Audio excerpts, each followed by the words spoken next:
All right, I'm David Brothers, and I'm here with Spike Trotman, creator of Templar AZ, Portcraft, and several other works. Spike, I wanted to start with just a really simple, basic question, which is, how did you come to reading comic books? Like, what was your introduction to the medium?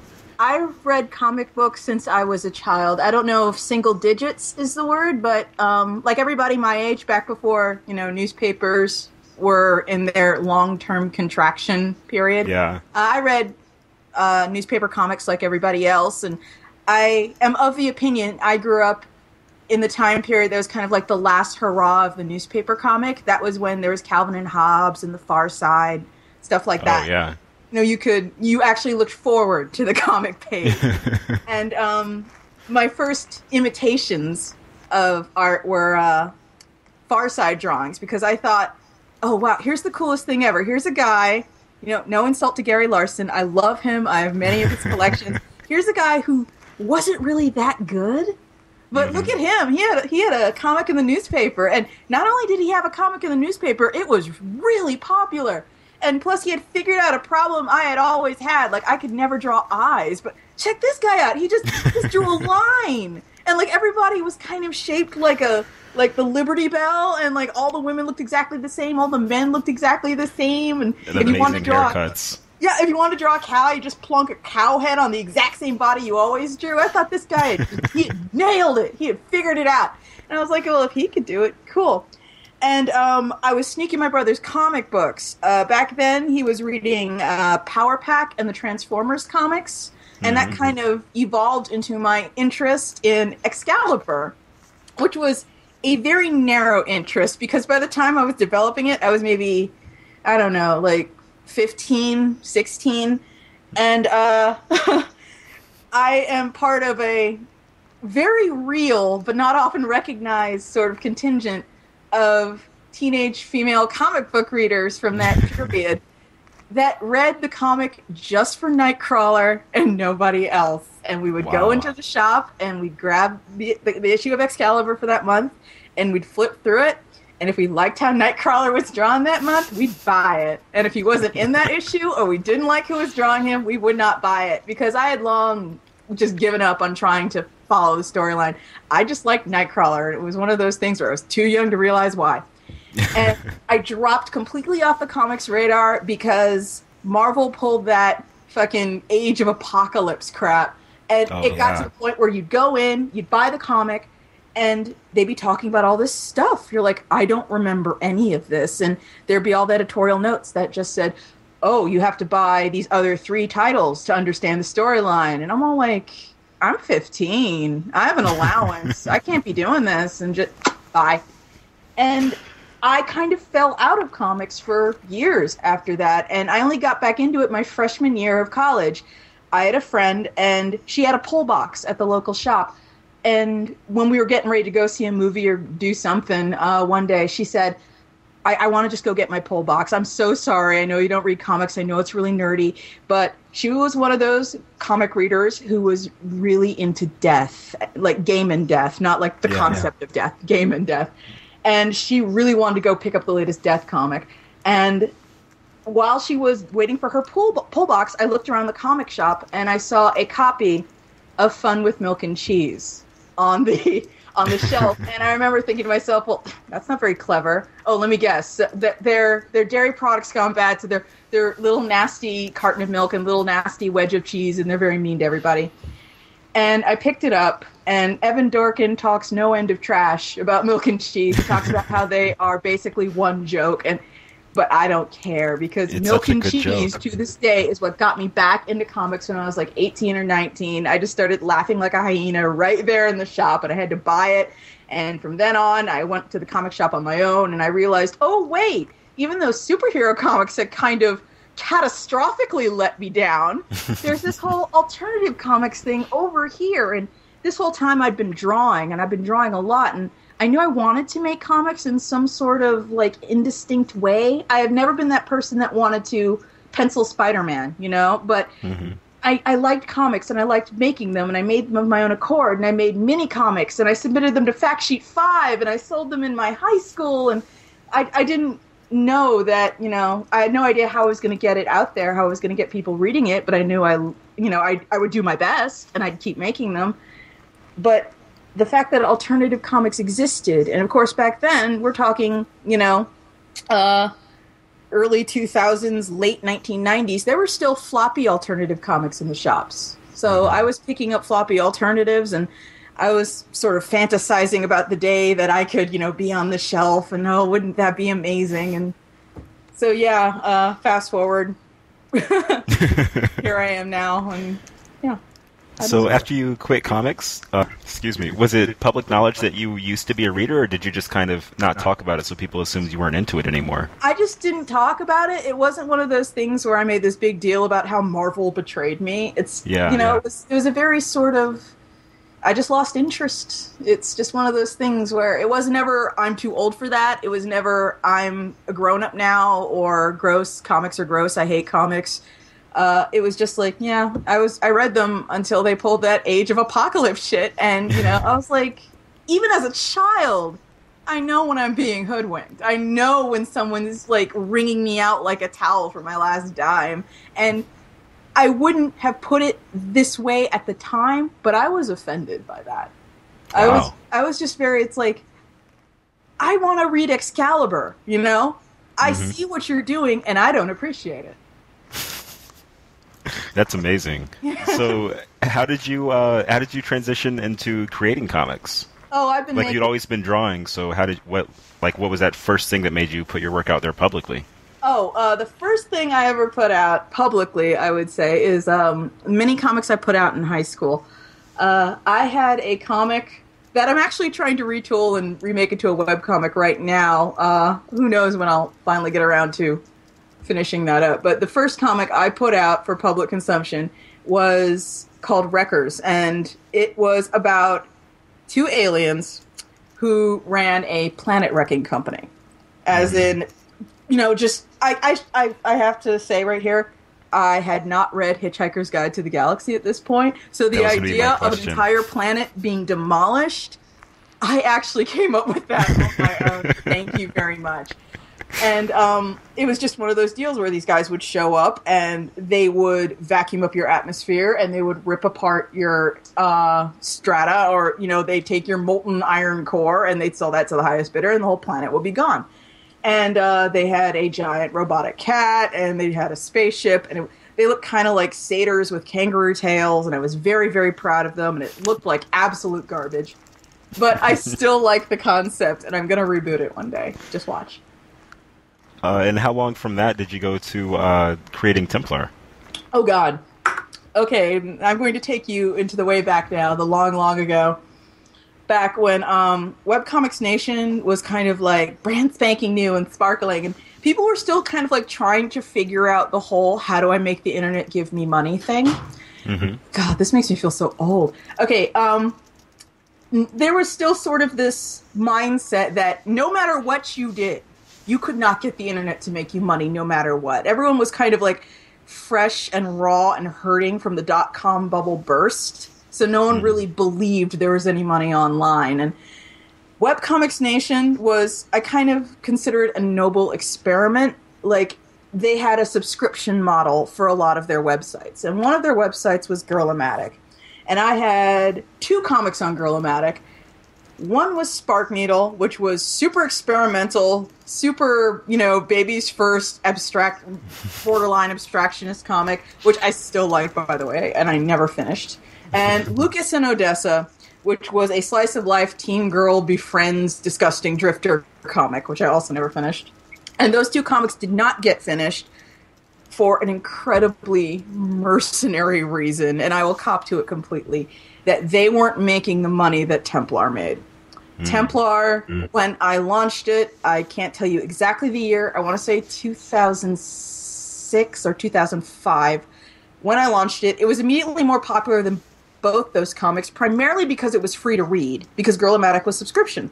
And it was, it got, a decent bunch of people, like, asking for updates, asking for new pages, telling me they really liked my stuff. And when I was getting that kind of feedback, it's kind of hard to compete with, a site that, you had to pay to see, and there was limited feedback, and the payout was not anything to write home about. Mm-hmm. So at the end of the day, I made a choice to go with the popular comic that wasn't paying me anything. I went with that comic over the other comics that were on the pay site, but the pay from the pay site, that wouldn't get me a pizza. So, yeah, at the end of the day, Templar went for maybe 2 years. And at the 2-year mark, people start asking, so when are you going to make a book? And I was like, I guess I should try and do that. That sounds like a good idea. And of course, this was pre-Kickstarter, pre-Patreon, pre-all of this stuff. Still, firmly ensconced in the internet cannot make you money no matter what years. And I did it super old school style. I made a thermometer graphic, put that at the top of my page, and put, the goal at one end and 0 at the other. And I said, I would like to print a Templar book. I have called the printer and they told me I need this much money. And if you guys give me this money and if you pre-order the book without, it actually existing, I will definitely send you a copy when it's done. And gosh, I hope this works. And gosh, I hope you guys want a Templar book. And I got like $6,000 in 2 weeks, and I thought I was queen of the world. I thought, I was the most amazing thing ever, and I printed the book, and it's just been kind of going on from there. Wow. That is, the thermometer thing especially feels like memory lane to me. I know, it's older than old school. So, let's talk about asking for money, for lack of a better phrase. Absolutely. Did you have to gear yourself up to say hey, I have this plan, I believe it will work, but I need some help, or were you just all about it immediately? I kind of waffled for a while because at that time, I had a general idea of what my page views were like, but I didn't know if they were the kind of page views that would pay enough for a print run, because the print run was like 45,000. $4,500, maybe $5,000. And I was like, I like Templar, and Templar is good, and people tell me Templar is good, but is it $5,000 good? Because that seemed like an astronomical amount of money to me at the time. Like, I could never picture getting $5,000, I reiterate, from the internet. That was back in the day when the only way to make money was ad banners. And that was it. It's like, if you were lucky, you made kind of minimum wage ad banner money.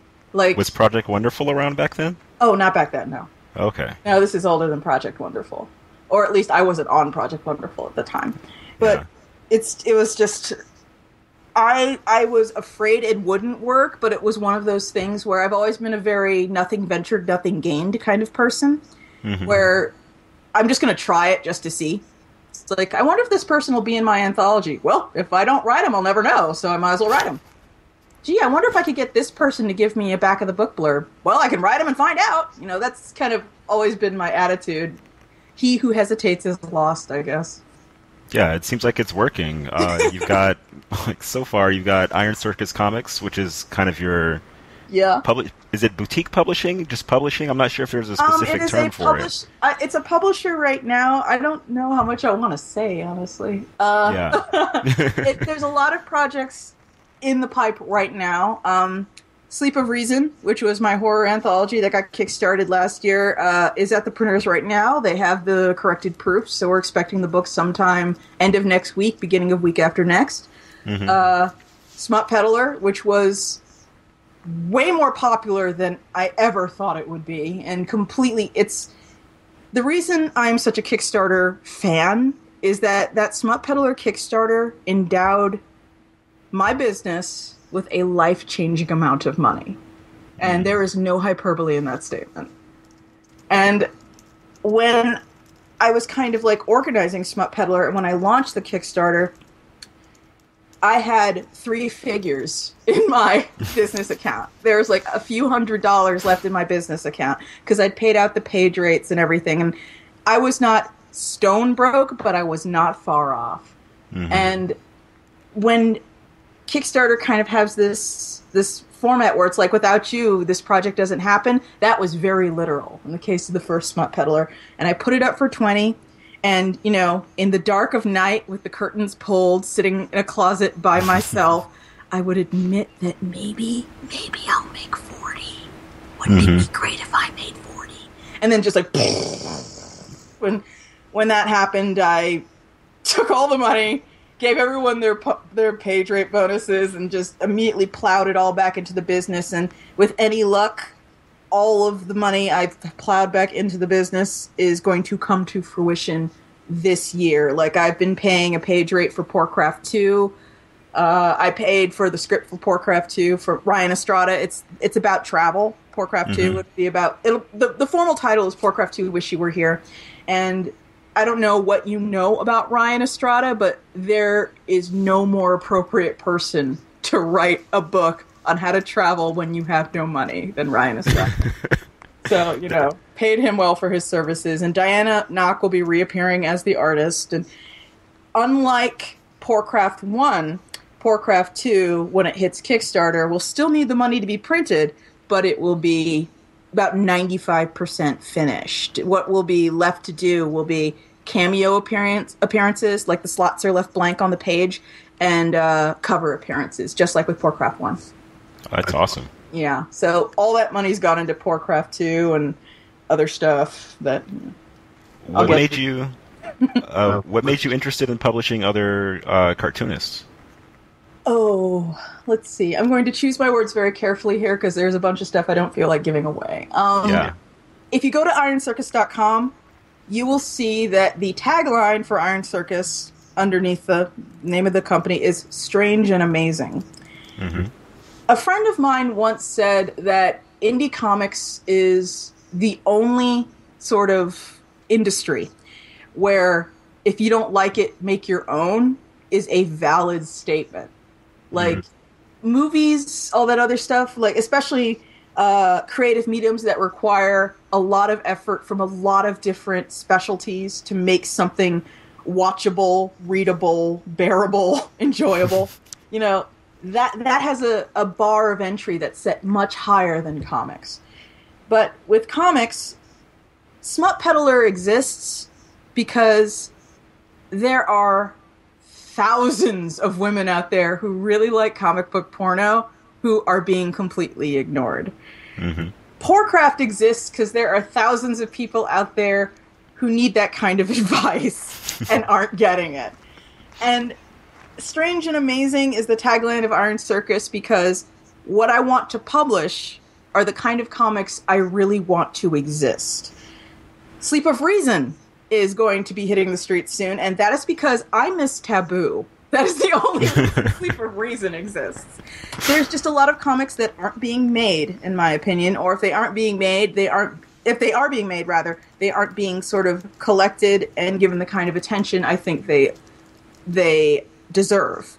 And I know from personal experience there are a lot of cartoonists out there who have the creative chops and they have the audience and they're just sort of idling on the starting line, but they don't have, let's call it business savvy. They kind of don't know the motions to go through to do self-promotion and order fulfillment and all sorts of things that kind of are the nuts and bolts parts of being an independent artist. And they're just a lot more comfortable with a trellis for their creative vine to cling to. And I kind of picture Iron Circus as being a publishing company along the lines of going around looking for underrepresented, non-represented, completely ignored, interesting ideas and creators, and sort of going, hey, come here for a second. Yeah, I know, it's hard. Finding a fulfillment center is hard. Pre-press is hard. Let me talk to you about that. Just being kind of that person. And primarily, first and foremost, cutting a fair deal. I am appalled that in this day and age, there are people who actually get away with not paying artists. And I'm not talking about, like, some slimy dude on a message board somewhere. Prominent people, award-nominated people, not paying their artists. And I can't get over that that's okay with so many people. And because we live in a world where it's like you can turn that power structure completely upside down with artists on top and everyone else on the bottom, and it's just like, don't let people convince you they're doing you a favor by employing you. That's a really good way to put it. Yeah, it's just, yeah. Anyway, you want a tangent? I got tangents. Tangents to spare. I like that, I feel like Iron Circus kind of breaks a lot of rules. Like you were saying that you seek out underrepresented, non-represented people and put their work out. Like Smut Peddler is a woman-friendly, sex-positive anthology. Oh, yeah. And like I don't want to say general consensus because it's not true, but there are people in comics who will always say like, hey, anthologies don't work, blah, blah, blah, blah, blah, blah, blah. But then there are so many successful anthologies. Yeah, I love that. I love that you can go on Kickstarter and it seems like if you go to the comic section, there's always an anthology project running. I love that because anthologies are kind of like, people grab it and they go, oh, artists A, B, and C are in here. I know them and love them. I'll take it. And then they take it home and they read it and maybe they bought it for those big names, but maybe they'll become fans of like the other people who are in there too. And that's like such a great way to get noticed as sort of like an accompaniment to superstar artists. Yeah, it's almost like a comics buffet in a way. Exactly. And it's like, I know there are people who get Smut Peddler and that are going to get Sleep of Reason and they look at it and they go, well, I bought this for my favorite artist, but who's this person back here? And they're going to flip to the back and they're going to read the person's bio and go to their website and maybe become a new fan. That's why anthologies are so useful, especially in the small press when, you know, your selling point as an artist is going to be your individual style or your method of storytelling. It's like you can't rely on how well you draw Wolverine at work. You have to actually kind of develop a fan base that's unique to you. And any opportunity to get your work in front of a future potential fan is so valuable, and that's what anthologies are. And a lot of what you've been talking about just now is it's about knowing not just your art, but also the business and like the physical logistics aspects of things. Yeah. It's doable, but I'm not gonna, BS you. It took me like 5 to 10 years to get it completely down, figure out. Smut Peddler was very much, like the first Smut Peddler, it was very much a trial by fire, I guess you could say, because I hadn't been working on that kind of volume since before that, I had Templar books, but Smut Peddler was, 4,000 books hitting me all at once, and half of them had to go out that week. And I had to buy infrastructure to get them all out the door. What's Indicia? I don't know, but I'm about to find out. What's a Dymo printer? I don't know, but I'd better learn. I had to get all of that in place. I had to buy warehouse space to store the books because I am done living with books. I spent 10 years with books in my living room, books on top of my computer, books in the bedroom, everywhere. I'm done living with books. They live at the warehouse now. But, that's now in place. And that's one of those things the Smut Peddler Kickstarter bought me. It bought me sort of the foundation on which to build other projects. And that's, when I say life-changing amounts of money, that's kind of what it paid for. Yeah, did you have someone, could you consult anyone to show you the ropes? Or were you just, straight trial and error?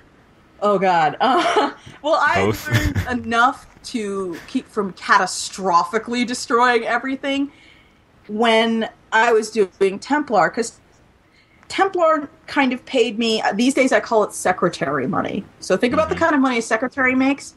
The best years of Templar were paying me secretary money. And so I was kind of learning in a kiddie pool. I was learning, okay, so this is how you pack a book so it won't show up torn in two. Thanks, post office. This is how you do this. This is how you do that. I got the basics down. And then it was final exam time with Smut Peddler. And, by then, pre-press had pretty much more or less been figured out. How the post office works, more or less figured out. Media mail, figured that out, It's just Smut Peddler was just very overwhelming initially. Yeah. But yeah, you give a lot of advice, I guess. Like you talked about the best ways to go about Kickstarter. Poorcraft Oh, was all about, kind of living and keeping track of your money and that kind of thing.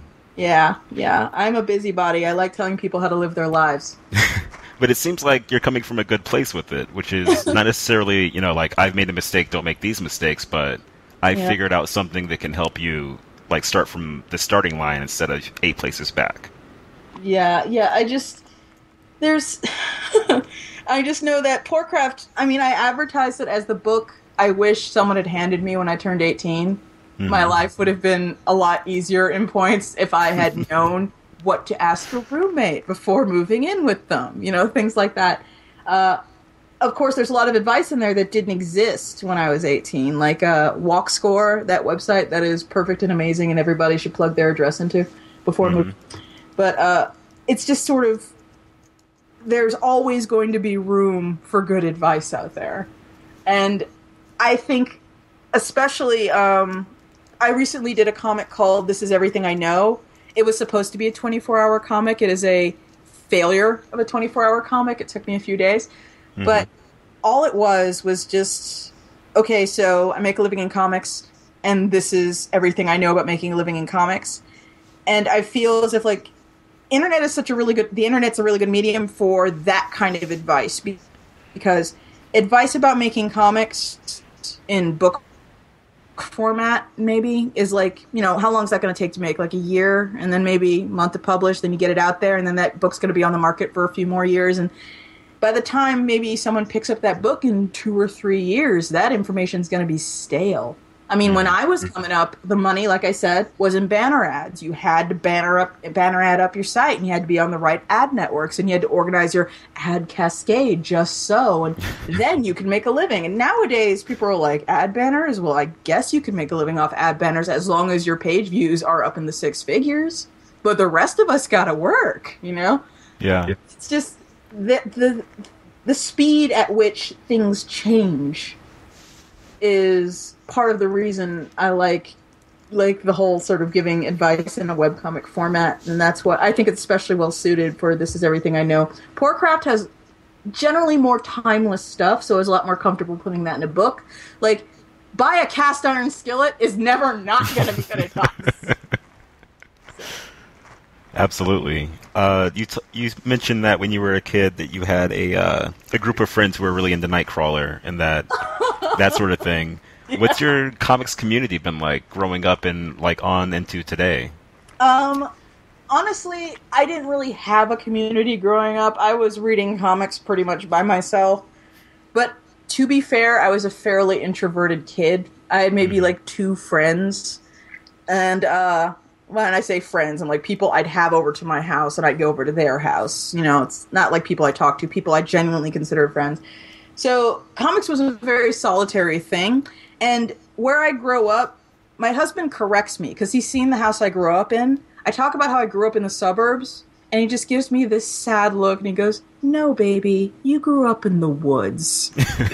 And it's like everybody kind of, where I grew up in the Maryland suburbs, and everybody kind of had maybe 2 or 3 acres to themselves, and you did not know your neighbors. And people didn't trick or treat because the houses were too far apart and they didn't know their neighbors. Yeah. That's how, the kind of area I lived in. And it was very much a bedroom community, like a commuter suburb, because everyone who lived there worked in D.C. and then drove 45, 50 minutes home every day, and then 45, 50 minutes home if the traffic was good. And as a result, I didn't know anyone around me. There were no neighborhood kids. And I spent a lot of time alone.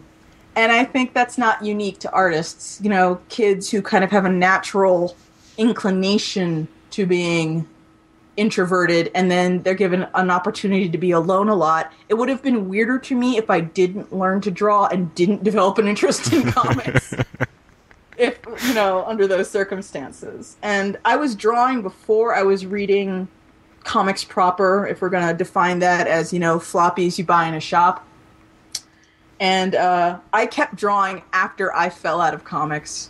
And my crowd wasn't even like an art crowd because my friends couldn't draw. God, now in retrospect, this is weird. It seems pretty reasonable at the same time. Like, we all take kind of a winding path to get to where we are. Like, I was an art student, and then I realized I could write, and I quit drawing, which in hindsight was the stupidest decision I've made my whole life, you know? I hear that a lot from people. My husband used to say that to me. It's like, yeah, one day I just decided I'm never going to be good at this, and I stopped, and I regret that decision to this day. Because it's backwards, you know? I mean, you do something, and you practice, and then you get better. You're not, you know, better from the start. Yeah, actually, this makes me think of, this will tell you about the quality of the relationship I had with my mother growing up. Yeah. My favorite story ever, where it became obvious to my parents I was developing an interest in art when the plan was for me to be a doctor. That was the plan, you know? Mm. And one day I was sitting at the kitchen table, and I was drawing away, and I was maybe like 16, 17, and my mother came and stood behind me and watched me for maybe a minute, and I didn't say anything to her, and she didn't say anything to me, and I was just drawing away. And then she just goes, "You're not that good." And then turns and leaves. And I can understand if someone had like a good relationship with their mom, that would be devastating. And I'm sure she meant it to be very discouraging. But our relationship was so poor that at that time I thought to myself, and this is sort of a very typical 16-year-old thought, well, of course it's not good. I'm 16. Everyone knows you're not really good until you're 21. So I just figured I had to keep practicing until I was 21, because then I'd be really good. That's fantastic. Yeah, I also thought that, you know, working in comics, no matter what, like small press comics too, was going in and like punching a time clock like you were in the Flintstones, and like working 9 to 5 on comics, and then coming home and punching another time clock. And I think a lot of that was influenced by a trip to Disney World that I took with my family, and I think it was Disney World. I'm pretty sure it was Disney World, where they would give you tours of like the animation offices. Like, there was this time when like the animators were all in a space with one-way mirrors facing towards them, so people could walk by and watch them work. And we were walking by and seeing all these animator cubicles, and so that kind of conflated in my mind with, oh, okay, so you like. Oh, you punch in, you come in, and you draw, and you punch out, and I figured comics must be a lot like animation.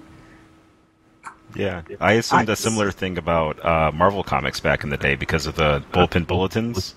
Yeah. Like, it made it sound like they would just hang out all day drawing comics, which I now know to be totally untrue. Yeah. It's like you just have, like, weird ideas when you don't know any better. Yeah.